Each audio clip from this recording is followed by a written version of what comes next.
everybody, it's Father Sean with another episode of the Couch Chat.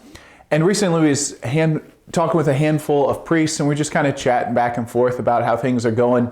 And one of the things we noticed is how we have conversations regularly with parishioners who are kind of just commenting on how things are going at other parishes. So, it's almost like, well, this is how they're doing things there. This is how things are happening there.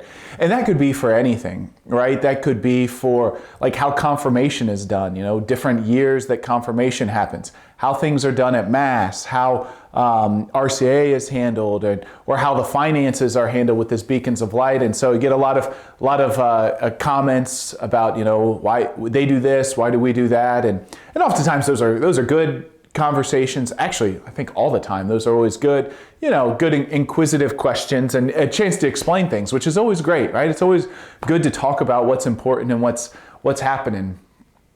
So you even think like different programs that happen at a neighboring parish, whatever it may be. Unfortunately, we can't do everything that's good. So there's certain parishes have certain things going on, and a parish, especially the ones our size, right? We're not like your mega parishes like you'd have in like suburban Houston that almost can offer everything possible you could imagine. That we basically have to do what we can and can't do all things good. And those are actually interesting decisions that I've prayed with, wrestled with when you're choosing between goods, right? Realizing you can't do everything good, but you actually have to make a choice between different good things to do. I mean, this happens vocationally, right? It's good to be married. It's good to be a priest. Choosing between those are two goods we're choosing between. So those sorts of conversations come up of how they're doing things here, how are they doing things there. A couple things have come up recently, though, related to just kind of the structure and how we're organizing parishes and finances and all of that stuff related to the Beacons of Light. And, just kind of gotten some more specific questions about how some of our neighboring families of parishes are doing things and comparing them to how we're doing things. And maybe just the first thing to remind everybody about that is just to remember that every other family of parishes that is within our area, save St. Henry, is on year 1, right? So all the neighboring parishes in our area are on year 1 of working together. We are on year 9, I believe, of these 4 parishes being grouped together. So we're much further along in a lot of ways, in almost every way, in the Beacons of Light process, which is a good thing. So just to know, like, if things are different, even like how money's working between our parishes and between neighbors, well, it's partly because we're just a few steps, maybe a lot of steps, depending on what you're talking about, and maybe only 1 or 2, and sometimes we're on the same page, but we have quite the head start.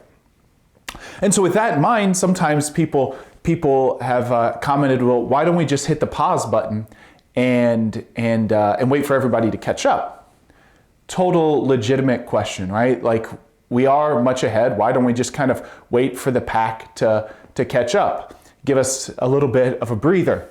And there is, I think that's a real serious thing to consider. I'm just in talking with some people and praying about it and doing a little bit of research. I've also had the comment from parishioners that we just got to get this thing over with, right? Let's rip off the Band-Aid. Let's not draw it out longer than we have to, right? Because some of the things, if we draw out longer than we have to, what happens is that those who are most excited, those that are most kind of like eager, get disheartened, get discouraged, and those that are, let's just say, less hopeful, get more stubborn, maybe. So if we draw out this process, right? Like, if you draw out decisions, they just kind of, those who are ready to make a decision or ready to move, they'll just kind of slowly but surely get deflated. And those who don't want anything to happen are actually going to get more kind of more clingy, maybe. I don't know the exact right word to say that. So, you don't want to run too fast, right? You don't want to be imprudently, but to keep walking forward, right? To keep walking at the pace that the Lord is leading is a really important thing. And so that's basically why we keep moving, even though some families of parishes are years behind us, right? but we have the momentum, and we have it seems like enough of a group of people. Now, granted, people are on radically different spectrums, right? Like I've gotten things from hey, we just got to rip off the Band-Aid to this isn't good or whatever. And we're all part of the same group, right? All of us, this is the family that the Lord has given us as people who are in really different places in this process. And so we do our best to listen, right? To really consider everything that people say, and the thoughts, the feelings, and knowing that there's a lot of different voices heard, and some that aren't, right? And some of our parishioners might be somewhere in the middle where it's like, well, whatever happens, happens. And as long as we still have the sacraments, we can still be catechized in the Catholic faith, still place for weddings, funerals, and all that. Praise God. And so that's perfectly legitimate too. Maybe people don't have strong feelings either way. They're just hoping to be Catholic, and love that also. So anyways, that's just kind of maybe a reason as to why we keep moving, even though some of the neighboring families of parishes are a few years behind us. We've got momentum. We don't want to run imprudently. Yeah.